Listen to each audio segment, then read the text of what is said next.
Nanay ko ay misa. Nasa S na, di ba? Asang misa sa TV5? Di ba nasa TV? Dili lang live, murag replay lang ba or live? Naman na, di ba sa una naman na?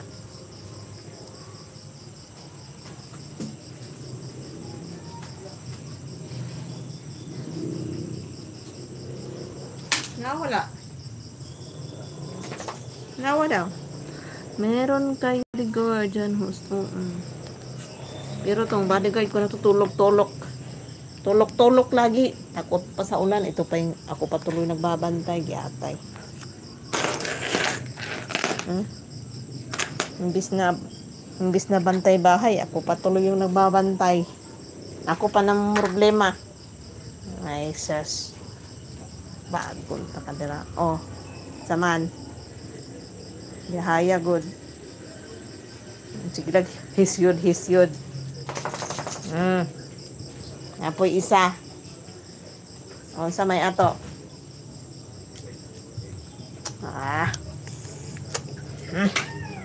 Wala. Diba mayroon?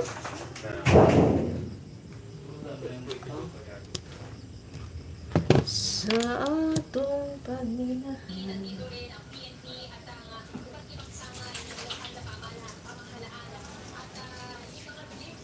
Di ba TV5 man to sa una?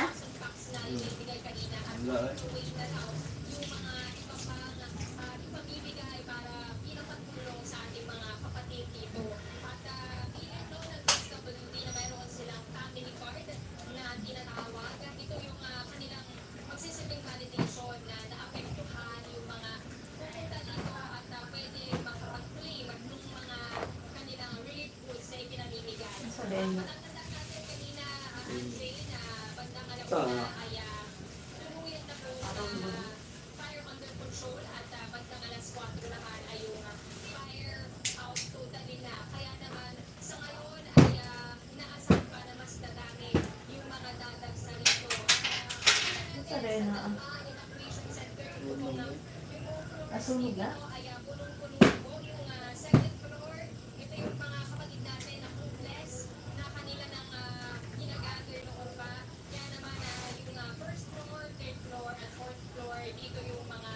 Oo na, tanan mga nasunugan, Adra.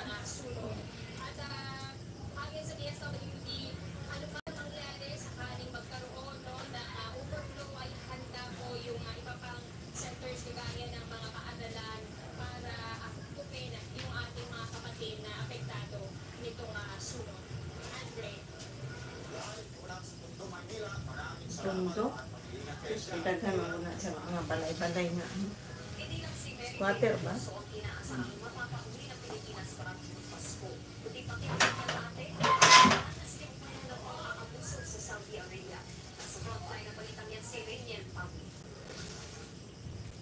Masayang pinag-usapan ni Migrant Workers Secretary Hans Kapta na naisedya ang napiling ng pagbabalik Pinas ni Eugene Veloso kapag lalakang halian sa Nueva Ecija. Yan ay mahigit isang dekada mula nung mahuli si Veloso na pagpapalik na 10 years. sa Indonesia. Sa kalagitnaan ng pag-uusap, tumawag mo ng Saudi Arabia ang ate ni Eugene na nagtatrabaho bilang domestic worker doon. Magsusumbong pala siya sa Department of Migrant Workers tungkol sa pangkumensya umano ng employer. Nangako naman si Kapta sa mga sa pagsalip sa kanya. Hindi na masaya sa trabaho niya naman niya ay meron silang hindi pagkakaunawaan. Kaya niya. So, tutulungan lang namin kung makauwi. Siyempre, kung ano man ang kailangan ng ulit pa doon, hindi susubihin na ating lingkod at asli. Nakagyan siyang makauwi sa Pilipinas para magpasko sabay sa Mary Jane. Tumaasa tuloy si Nanay Celia na dito na Pati ang suga din. magkapatid. Pati ang suga.